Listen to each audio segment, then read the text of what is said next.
Canada has a fiery start to its new spaceport. Artemis II gears up. NASA finds aliens. All coming up on the next Orbital Edge.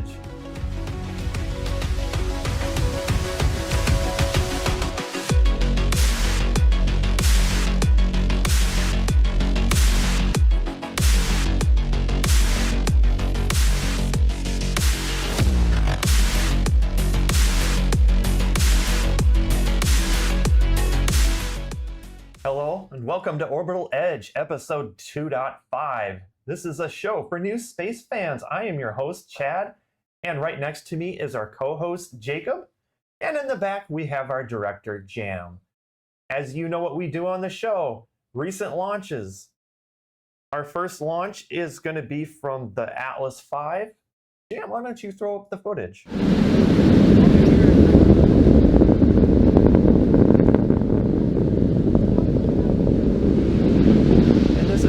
Very old footage. We actually got the opportunity to film this, and this launch occurred at 12:09 Universal Coordinated Time, or 8:09 Eastern Daylight Time, from the Launch Complex 41 in Florida. This launch is carrying the third batch of Kuiper satellites to low Earth orbit. This launch is also using the Bruiser configuration, which is using all 5 solid boosters and the 5-meter fairing. And let's move on to some space news. Jacob, some crazy stuff's going on in Canada. Yeah, Chad. So Canada has been trying to build a spaceport for a while. It's being built by Nordspace, a commercial company. It's being built in Newfoundland. Let's look at their website. So this is Nordspace's website. They're trying to build Canada's first commercial spaceport to bring supplies into space. This spaceport is going to be called ASX, and it has 2 pads currently under development. They should be more or less complete at this point, and a few launches have been attempted so far, but we'll get back to that in a minute. So Nordspace is building these launch pads specifically for their Taiga and Tundra model spacecrafts. The Taiga is the one that they've been testing so far, and they've been having quite a bit of trouble with it. On September 23rd, they tried to launch it, but only black smoke and fire came out of it.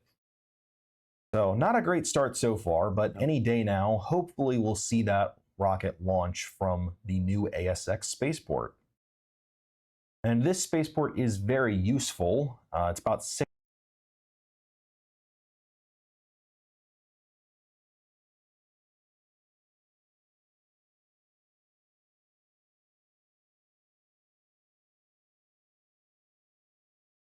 the widest range possible right now in North America. Chad, would you like to explain that a little bit more? Yeah, so it's very interesting on the launch azimuths is what they call it. The latitude that it's at 46 degrees, and it does also at the same time limit their launch capability as well. So they're not going to be able to launch geostationary payloads. And what geostationary is launching equatorial. So spaceports in Kourou, for example, can launch at 0 degrees equatorial, but the Canada spaceport's not going to be able to do that. But what they are going to be able to do a lot better are polar orbits. And these orbits are more visually like vertical orbits around Earth, as of course those equatorial orbits are like this. So they're also going to be able to do sun synchronous orbits, which can range anywhere between 90 and 98 degrees. And then another example of a spaceport that can do those types of launches is the Vandenberg spaceport in California. They're, of course, limited to polar launches and sun synchronous as well. So they typically will launch in a southern direction to avoid any land areas in case there is a rocket malfunction. So I kind of wanted to explain about the reasonings companies pick their spaceports, because they're not going to be able to launch everything, but they're going to be able to specialize in certain payloads and where they can launch to. That's really fascinating, Chad. Yeah. Would you like to explain what's going on at NASA? I heard they had a press conference pretty recently. Oh, yes. For Artemis II, So everybody's gearing up to go to the moon. They had a press conference just earlier this week. They gave a launch window. They are saying April 2026.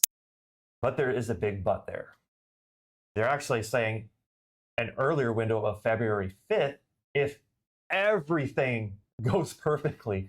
But we all know NASA and launch dates aren't ever targeted 100%. So we're probably gonna take February 5th with a grain of salt. But I do have higher confidence that we could definitely see a launch by April. Chad, I would actually take that with a barrel of salt. Fair. I don't know that I've ever seen NASA keep to a deadline, but one day we'll see it. Yeah. The clock can be right once. It's twice a day. A broken clock can be right twice a day. Yes. Yeah, there we go. Yes. Thank you for that.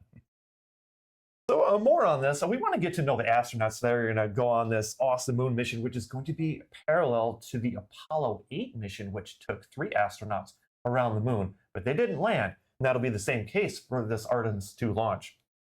So astronauts Reed Wiseman, Victor Glover, Christina Koch, and Canadian astronaut Jeremy Hansen will be aboard this awesome mission.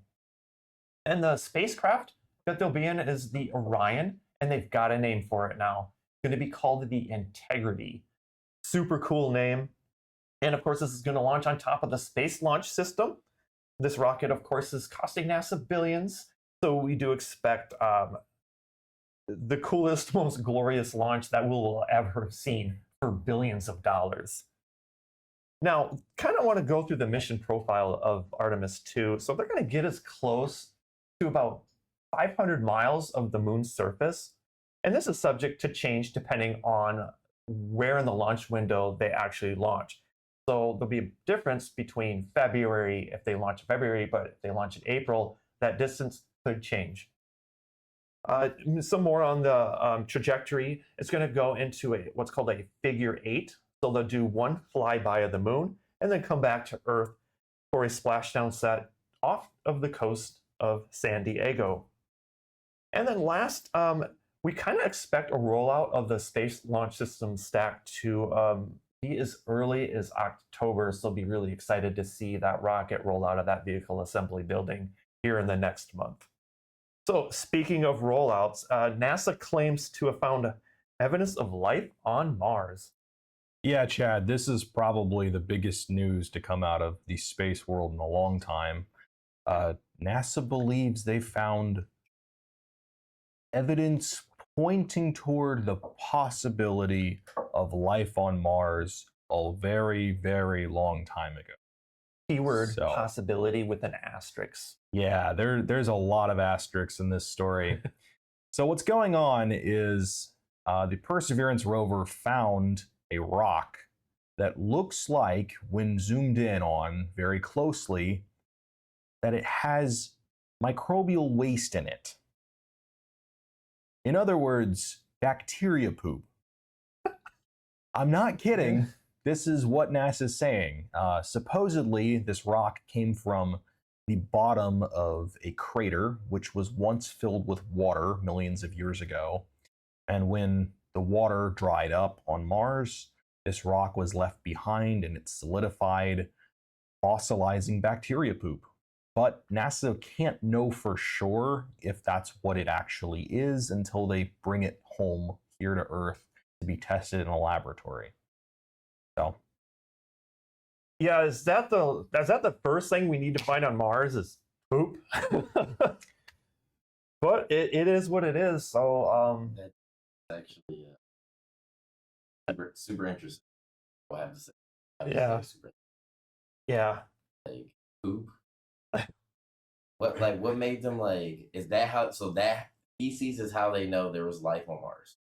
And yeah, I guess that's the way it's gonna. Don't know. We just don't know where the feces came from. Yeah, am I correct? That's the mystery part. Okay, I got you. I got you. Yep. I got you. well, supposedly the bacteria lived in this lake, and the bacteria, did their thing and dropped their dookies down to the bottom of the lake, and it fossilized in the mud at the bottom of the lake, and You know, water's gone now, but the poop remains. Wait. So you mentioned the bottom of a lake, right? Now, does that mean they're native to water, whatever poop it's from? I got questions, man. Man. Are we talking about like an amphibious creature? What are we talking about? No, we're talking about something really small. This would be bacterial life. It would be so small that you'd need a microscope to see. So, Like this for kind of Earth, animal. the first life that was ever on Earth. That's kind of what we're talking about. How life would ever begin, like your single cell and your dual cell organisms, and they're bringing it back here and starting a zombie apocalypse. And that's a slight possibility. I know, right? If there's corruption in certain organizations, I guess that could happen. High possibility. Yeah. in this year, yeah, anything goes. So to wrap that all up, unfortunately, no, we don't have news that little green men are wandering around the Martian soil, but we still do have some evidence, maybe pointing to the possibility of life on other planets, and that's exciting in its own right. Well, we're going to take a quick break, and when we come back, comments from last show. Don't go away.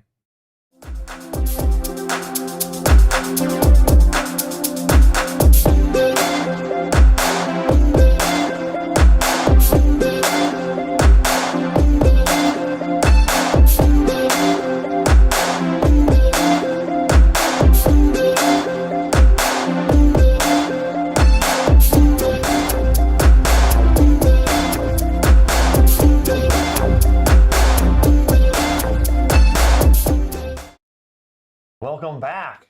We're going to dig right into the comments from the last show. And the last show was about space planes and their viability within the next 10 to 20 years.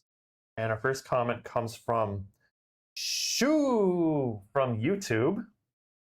It's so dumb that we are still using chemical rockets when the American government has anti-gravity locked up in black projects. Let's go skunkworks and liberate it.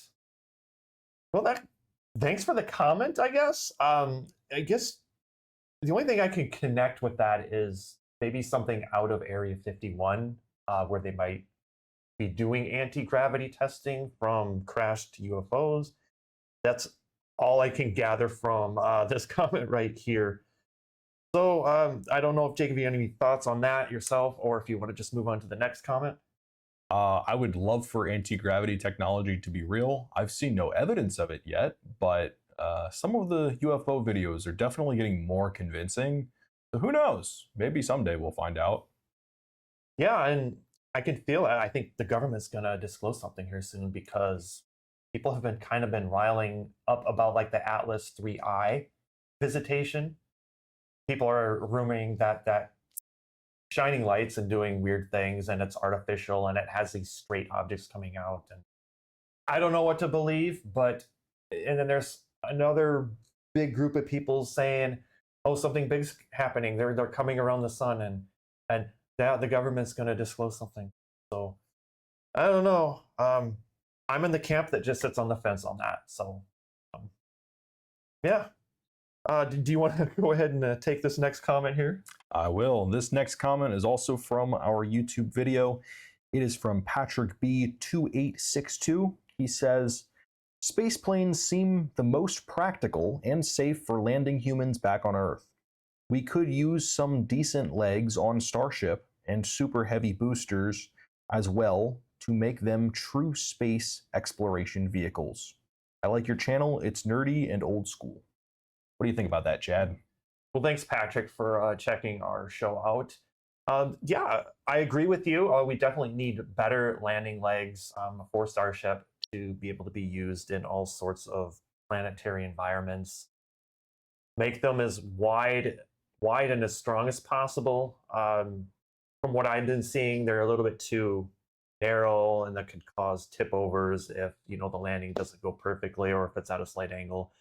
But having really wide landing legs is something that will definitely help with Starship. And of course, landing super heavy back here on Earth, if that is a case. I know they're trying to catch the booster in midair, but I could still see cases in the future where land landing is still feasible for super heavy. So that's going to round out all of our comments from the show. So that means we've reached escape velocity, and that's the end of the show. If you've loved what we're doing, make sure you're subscribed to us so you don't ever miss an episode. Also, don't forget to like, and also leave a comment on your thoughts. And with that said, I'm your host, Chad, and we will see you next time. Bye. Bye.